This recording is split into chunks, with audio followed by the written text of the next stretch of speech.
So I'm Dr. Ceri Lewis. I'm an associate professor in marine biology at the University of Exeter, and my expertise is looking at the impact of anthropogenic stresses on marine invertebrates with a particular focus on plastic pollution. Hello, my name is Esmaeil. I've got a PhD in system thinking, and my expertise is trying to people to see the things in their wholeness, in their relationships, instead of seeing the things in isolation. Where did the idea for this project come from?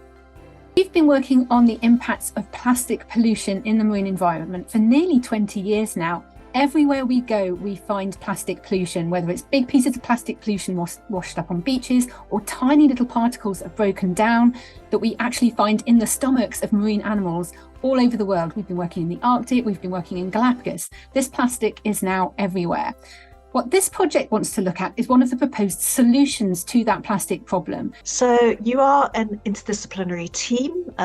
Could you please tell me a little bit more about the different areas of the expertise across the supervisory team? This is a genuinely transdisciplinary project because we want to look at all aspects of these new materials. We want to look at how they behave in the marine environment, how they break down. We want to see what their biological effects are to marine animals.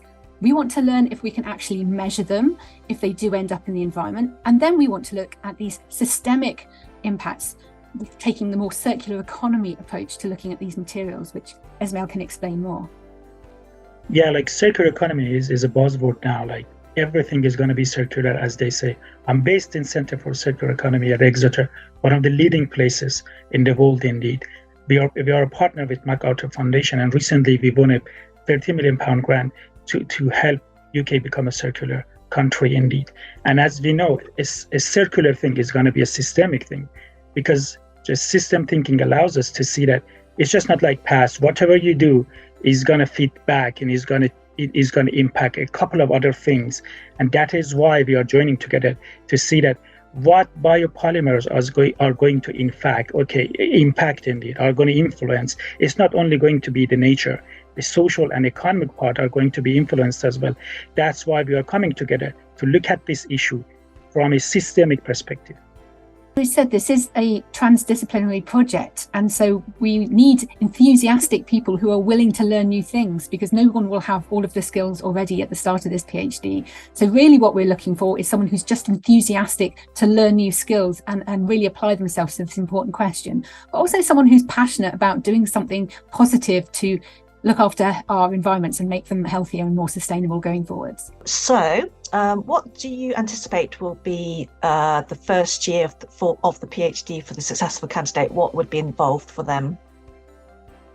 The first year of this project will be starting to understand the basics of how these materials behave in the environment. So we'll be doing some little experiments in our state-of-the-art aquarium that we have here at Exeter, where we could manipulate environments to see how these materials behave and break down. We'll later be developing the test to look at how those materials impact the health of marine animals.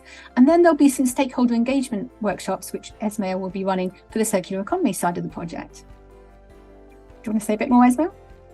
Yeah, yes, the candidate would sit with the stakeholders, and it would allow us to see that how these materials are impacting other areas, social and economic, as we said before. And it would lead us to have a system map of the biopolymers, which show how they are impacting a lot of things. And it would allow us to map the system and see its dynamics. So after the candidate has finished their PhD, what kinds of careers do you think this project would enable them to lead to? Well, I think this is such an open project. There are so many different ways in which the student who takes this on could really develop their particular skills. It could lead to an environmental regulation job. It could lead to a circular economy type job. It could lead to a policy job. I think there are so many opportunities because this is such a nice broad topic. But certainly anything based in sustainable environments, I think, is where this job could go.